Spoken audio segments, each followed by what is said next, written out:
Face à la forte propagation du variant Omicron, le Premier ministre des Pays-Bas annonce un reconfinement à partir de dimanche. Le maire de Londres déclenche une procédure d'alerte. Pour lutter contre la 5e vague épidémique du Covid-19, de nombreux pays européens misent sur la vaccination des enfants de 5 à 11 ans. Les écologistes réclament le retrait du projet du géant Rio Tinto qui prévoit l'excavation de lithium dans l'ouest de la Serbie.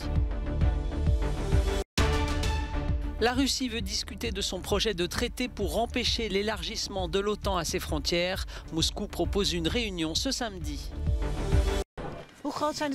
C'était une mesure inévitable, selon le Premier ministre néerlandais Mark Rutte. Ce dernier vient d'annoncer un nouveau confinement des Pays-Bas à partir de dimanche, afin d'enrayer une forte augmentation des cas du variant Omicron. Les magasins non essentiels, restaurants, bars, musées et théâtres devront fermer jusqu'au 14 janvier. Les écoles, elles, seront closes jusqu'au 9 janvier au moins. Selon les autorités, le variant Omicron devrait devenir majoritaire dans le pays d'ici la fin de l'année. La capitale britannique connaît elle aussi une explosion des contaminations au variant Omicron. Selon le maire de Londres, Sadiq Khan, ce variant est devenu majoritaire. Il a donc déclenché une procédure d'alerte impliquant une réponse coordonnée des services publics. Nous sommes extrêmement préoccupés par la très forte propagation du variant Omicron. Les admissions à l'hôpital augmentent, mais aussi les absences de personnel hospitalier. J'ai donc pris la décision, en consultation avec nos partenaires, de déclarer un incident majeur. Toujours à Londres, des centaines de personnes faisaient la queue ce samedi à la gare Saint-Pancras pour monter dans les Eurostars en direction de la France. Paris a en effet durci les règles pour voyager depuis et vers le Royaume-Uni. Seuls les déplacements pour motifs impérieux sont désormais autorisés. En Autriche, enfin, les personnes opposées au pass sanitaire et à la vaccination ont une nouvelle fois manifesté à Vienne contre l'obligation vaccinale et le confinement pour les non-vaccinés. En pleine 5e vague et sous la menace du variant Omicron, de nombreux pays européens ont ouvert la vaccination contre le Covid-19 aux enfants de 5 à 11 ans. Le Portugal a démarré sa campagne ce samedi. Dès 9 h du matin, parents et enfants faisaient la queue devant le principal centre de vaccination de Lisbonne. Chacun doit faire sa part. Les grands-parents ont été vaccinés, les parents aussi, toute la famille a été vaccinée. Il ne restait que lui, alors nous sommes venus et nous reviendrons pour la deuxième dose. En France, la vaccination est pour l'heure réservée aux enfants à risque ou vivant avec des personnes immunodéprimées. Toutefois, la vaccination pourrait être ouverte à tous dès mercredi sur la base du volontariat. Les centres de vaccination se préparent. Depuis aujourd'hui, on a ouvert 50 créneaux cet après-midi. Il y aura également une centaine de créneaux la semaine prochaine. Et puis, on espère un petit peu plus en fonction des livraisons de vaccins. Le Danemark est l'un des pays européens ayant autorisé le plus tôt la vaccination des enfants. Aujourd'hui, ils sont près de 20% à avoir reçu une première dose, comme Samuel, qui ne veut pas risquer d'attraper le variant Omicron. Je me suis fait vacciner à cause du nouveau variant. Je ne veux pas être malade au point de ne plus pouvoir manger. Selon l'OMS, les moins de 14 ans sont particulièrement touchés par la pandémie, avec des taux de transmission jusqu'à 2 à 3 fois plus élevés que la population générale. Ils sont venus défendre la langue catalane qu'ils considèrent en danger. Plusieurs milliers de personnes étaient réunies ce samedi dans le centre-ville de Barcelone pour protester contre une décision de la Cour suprême espagnole qui exige que l'enseignement dans les écoles publiques soit au moins à 25% en castillan, une mesure dangereuse ou inutile pour ces manifestants.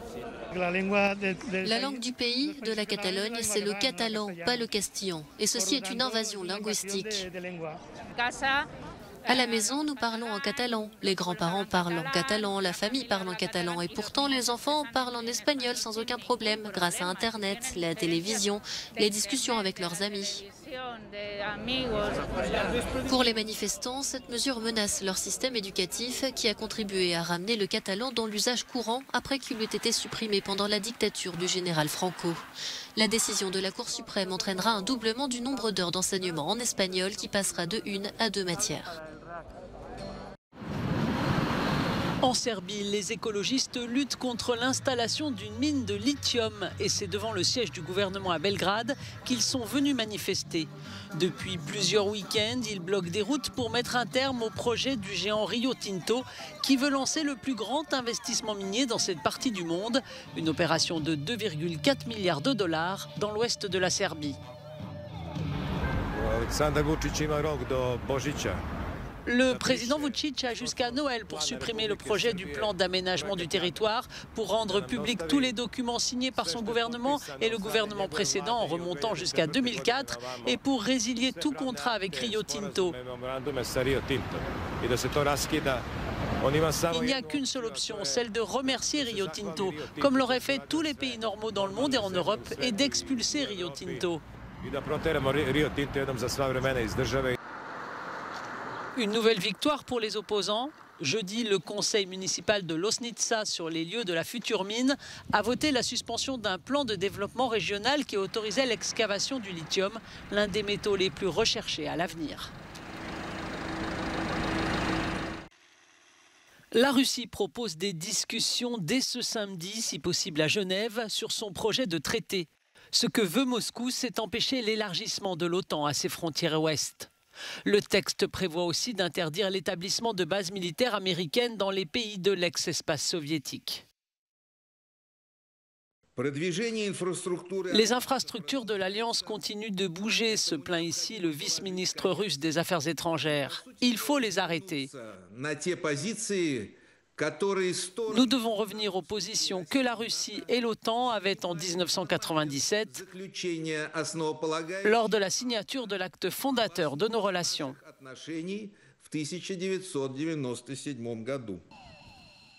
Moscou craint plus que tout l'élargissement à l'Ukraine et la Géorgie, candidate à une entrée dans l'OTAN.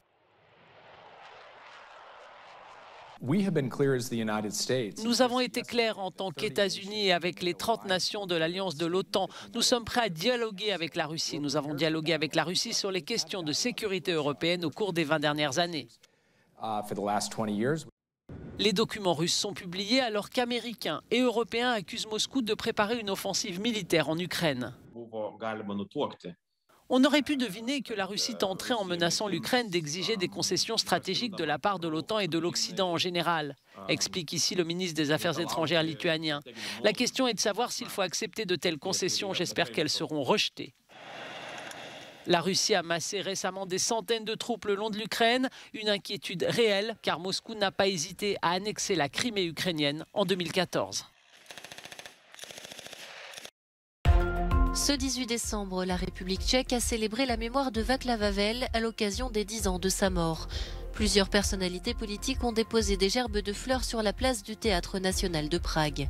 Dramaturge et figure de proue de la révolution de velours contre le régime communiste, Václav Havel fut également le président de la République tchèque libérée de 1989 à 1992, puis de 1993 à 2003. L'Italie met la main sur l'un des fugitifs les plus recherchés du pays.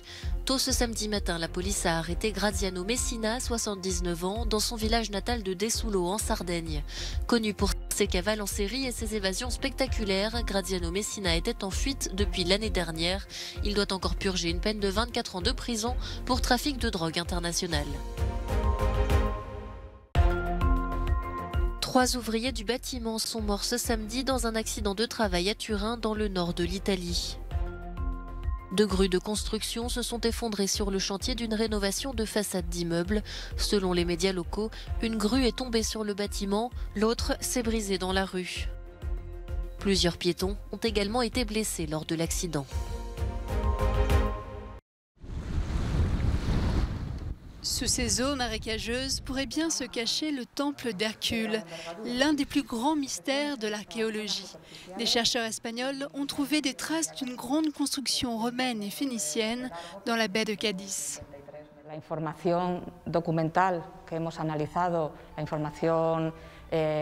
Les sources documentaires que nous avons analysées, les informations archéologiques, ainsi que les images obtenues avec les modèles numériques du site, nous amènent à penser qu'il pourrait s'agir du temple mythique d'Hercule. Les scientifiques se sont appuyés sur la photographie aérienne et les technologies pour trouver ce complexe dont l'importance, comme la localisation, correspondent aux descriptions faites dans l'Antiquité du fameux monument phénicien mentionné il y a 2 millénaires par les historiens grecs.